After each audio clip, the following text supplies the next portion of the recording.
Hey there, I'm Dr. Andrew Snyder, and what you're about to watch or listen to if you're going through the Mythic Mind Games podcast is my presentation on the 36 Lessons of Vivec.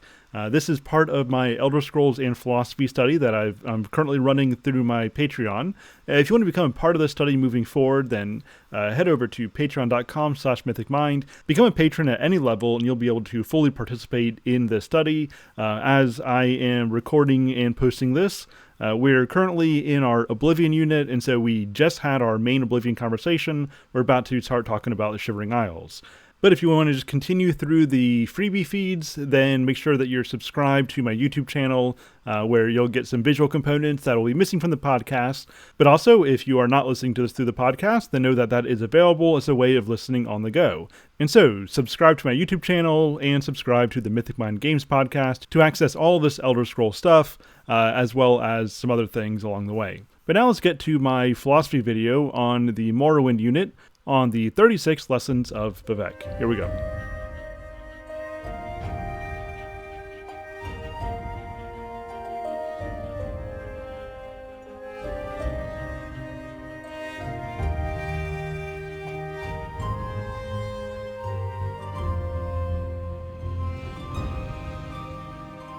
Today I want to talk to you about a figure who really shouldn't exist in any sane cosmology. Yet through all of his esoteric meanderings and poetic ramblings, he ends up in quite a similar place to the secular postmodern existentialist of our own world. And of course I speak of Vivec, the warrior poet, supposed god king, liar, lover, murderer, and possibly midwife of his own mother. He is the golden enigma of the tribunal temple cult. Simultaneously, a transcendent god, but also one who is born of a land of ash and mushrooms. And today we're going to be talking about his 36 sermons, although we're not going to get to all of them. In fact, this is not at all going to be a deep dive analysis into the sermons of Vivec. The reality is I don't have the capacity to do that. Frankly, I don't really have the interest in doing that. I think this is worth talking about in a general sense. If you want to get more detailed, you can go on YouTube. You can find a 7-hour, literally, you can find a 7-hour commentary on the 36 Lessons of Vivec, if that's something you really want to do. That's not really something that I want to do. Instead, we're just going to be looking at a few sections here and there in order to pull out certain themes. And the reality is, I mean, if you spend too much time staring into the abyss, it's going to stare back at you. And there's a lot of abyss in these 36 sermons, which are filled with the profundity of a Sujamma-filled fever dream.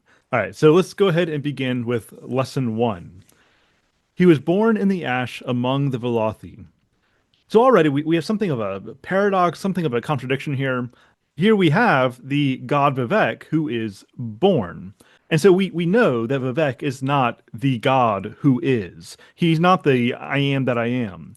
This is not the transcendent God that condescends. And so this is certainly a break from anything like Christian religion, but it's even a break from the classical mind. While Vivec would direct worship toward himself, and as would the other members of the tribunal, right? That's really what drives Almalexia mad, as we talk about in the next unit, looking at the expansions. But Vivec, who would direct people toward himself for worship, he is breaking from the classical mind, such as Plato, who would not have us look to something that comes out of this world of change, this world that is inherently given over to chaos. Plato would say that we ought to direct our minds, direct our souls toward the eternal form, which are like the blueprints for reality. It's the way that things ought to be. And Plato believed, as we get in his dialogue, the Timaeus, that God, the great craftsman, saw the perfect design of the forms and implemented the forms onto the otherwise undifferentiated chaotic matter that is the material world. And so we, as rational souls,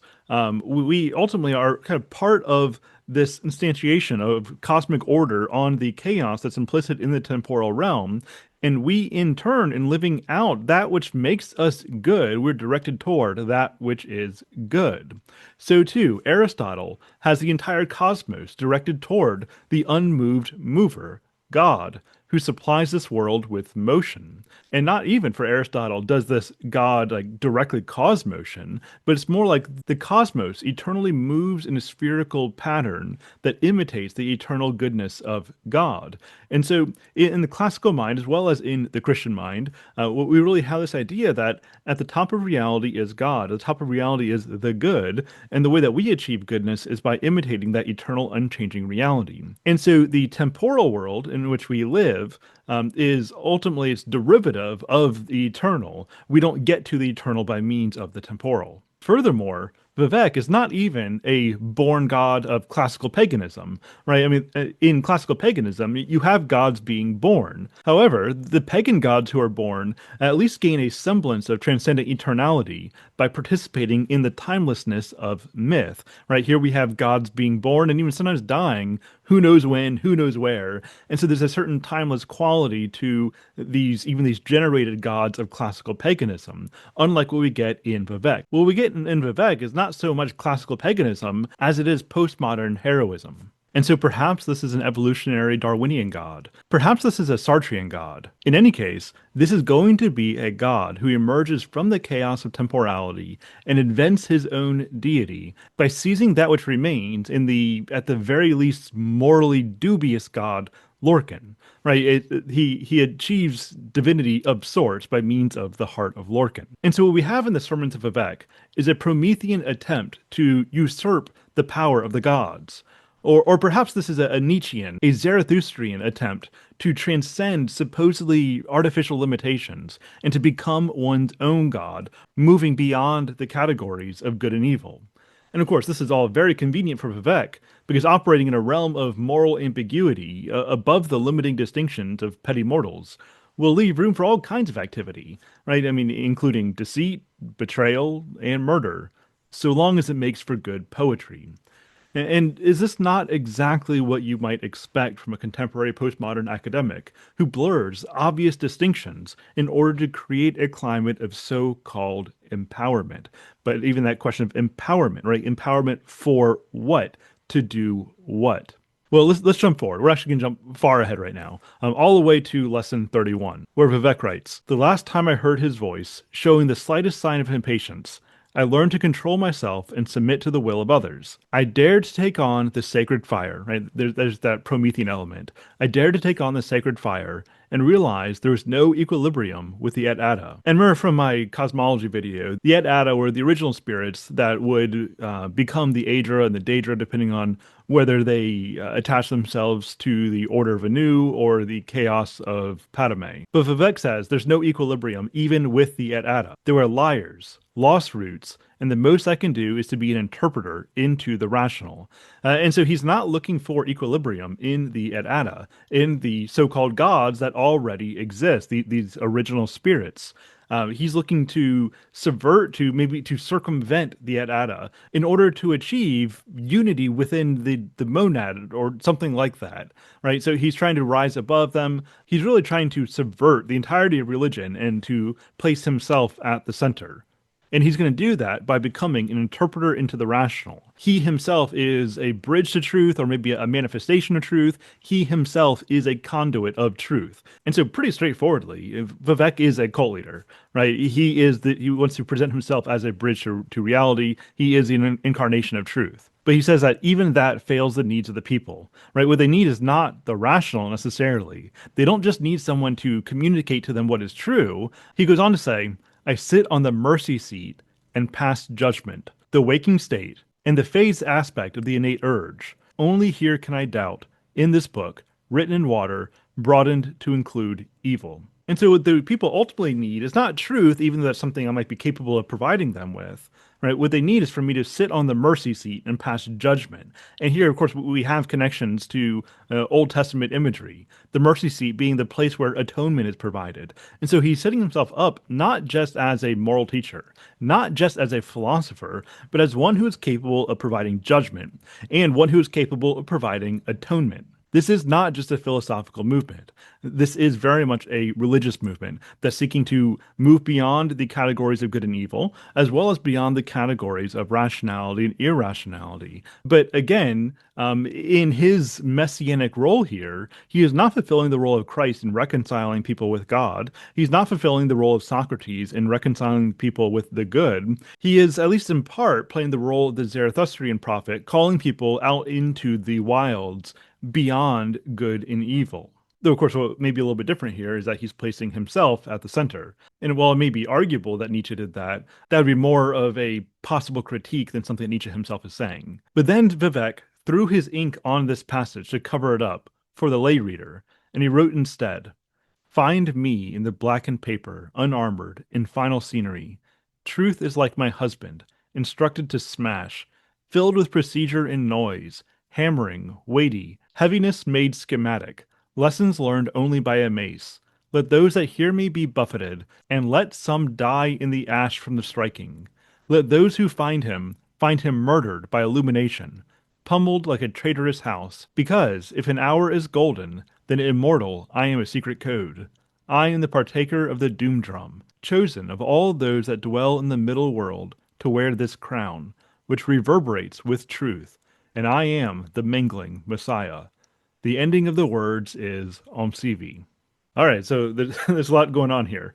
And so he talks about how truth is like his husband, and in transcending limitations, right? Vivek even transcends the limitations of male and female. And so he identifies as a hermaphrodite because, again, he transcends all distinctions, right? Transcends all limitations, even that of male and female. And so sometimes he has a masculine role, sometimes he has a feminine role, but I suppose he would really say that he is all things at all times. And so he says that truth is like his husband, which sometimes is used to strike down, right? Let those that hear me be buffeted, and let some die in the ash from the striking. Perhaps even Nerevar is one who will die through the striking of truth. But again, what is the question? Like, what is truth?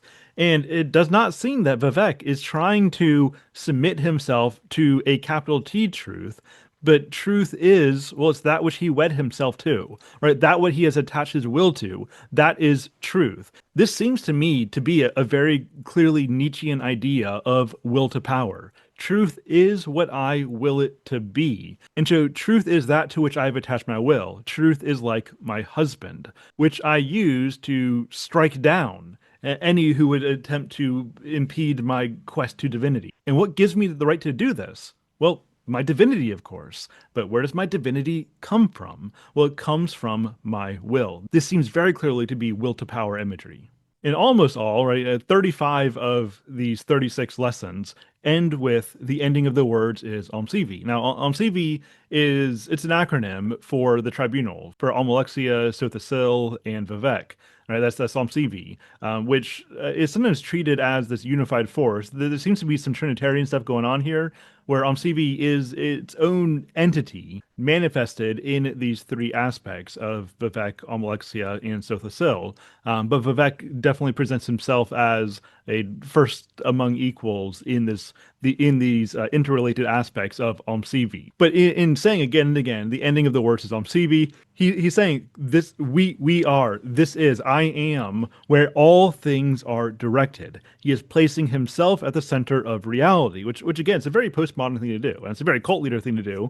But also it's a very postmodern thing to do. The classical mind overwhelmingly sees that we are thrown into a particular context. There's a story that's playing out, that has been playing out long before we were born, will continue to play out after we die, and our role in the path of virtue is in discovering what our role is and playing that role well. And so we don't contextualize reality within ourselves. No, we instead are seeking to contextualize ourselves properly within reality, within capital R reality.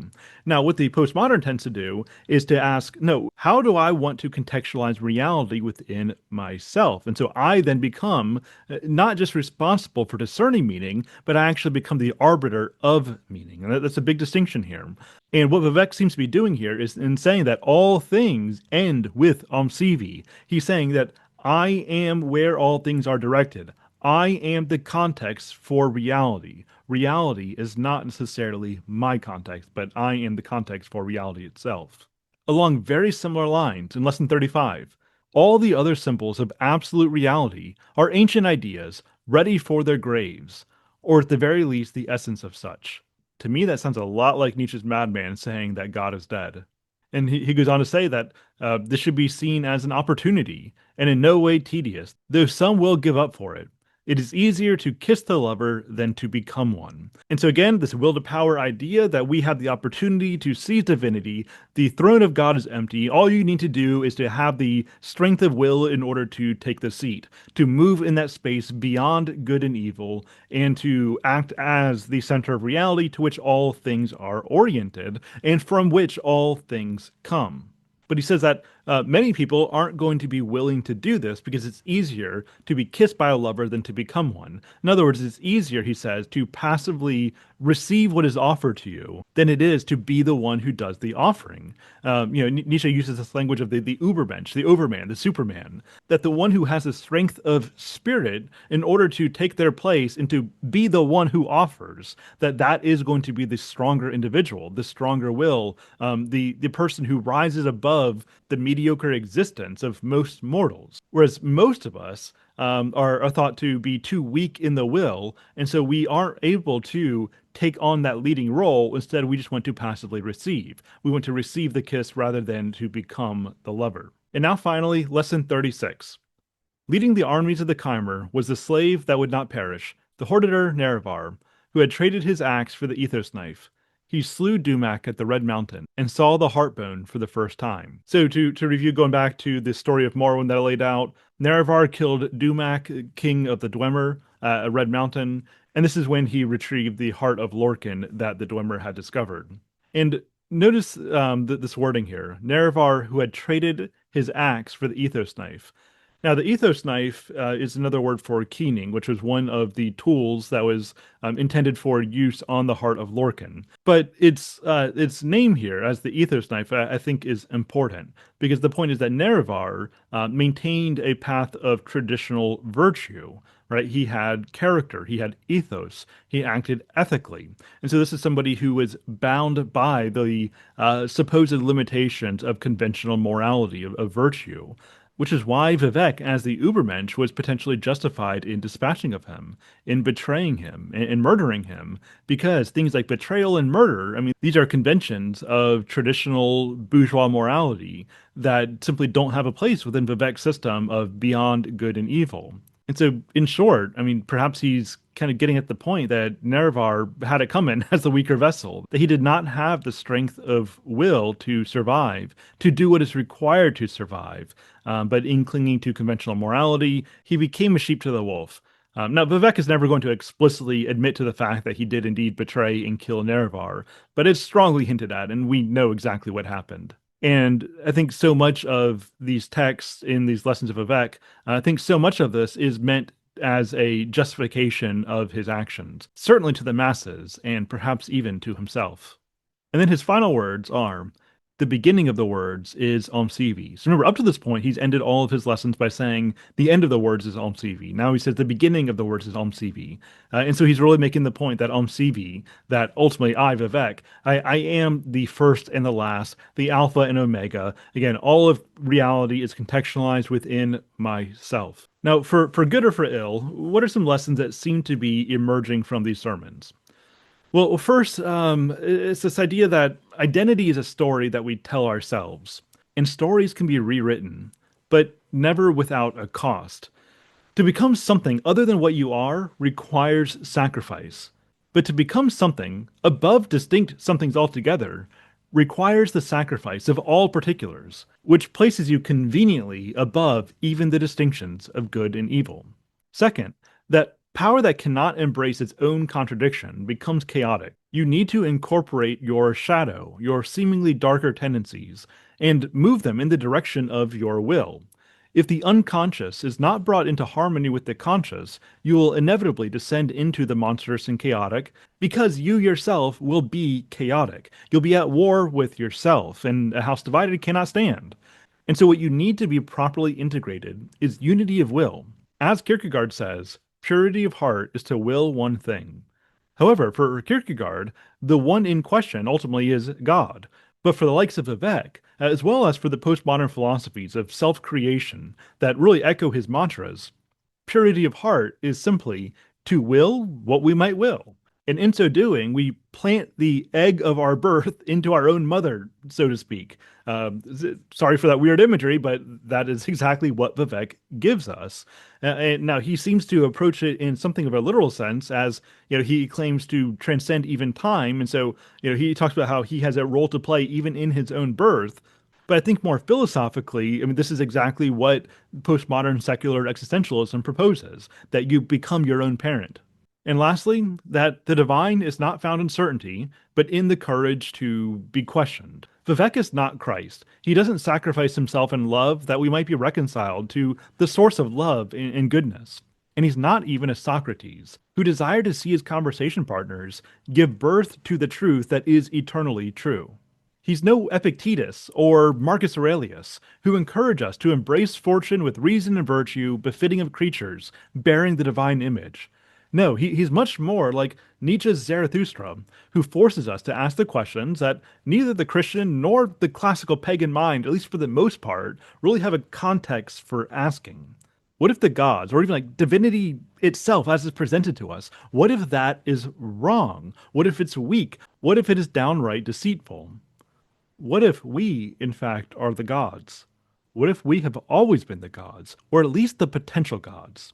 And what if the only salvation is to admit that we never had the answers in the first place, and that they are instead discovered only as we create them? Now, as we conclude, I think we need to consider some of the concealed words of Vivek himself. If you read the first letter of each paragraph of Sermon 36, you see the hidden message, foul murder.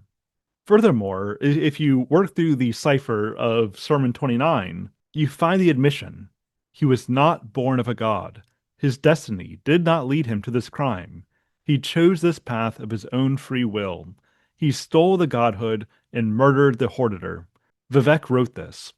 And so right here, hidden in plain sight, Vivek reveals the fact that he was not born of a god, that he was born of dust and ash, and the only way he got to where he is through the will to power. Everything else is a myth, it's poetry that justifies his actions, but in the end, the only true justifier of Vivek's actions is Vivek himself. Everything else is just smoke and mirrors. And I think that there's an important lesson in this. By his own admission that he could not admit, Vivek was no god. He never could be. He was a would-be Promethean usurper who grew out of the chaos implicit in temporal dust and ash. And in the end, dust and ash is what he leaves as his legacy. Thank you for listening, and next time we turn our attention to Blood Moon and Tribunal. Until next time, Godspeed.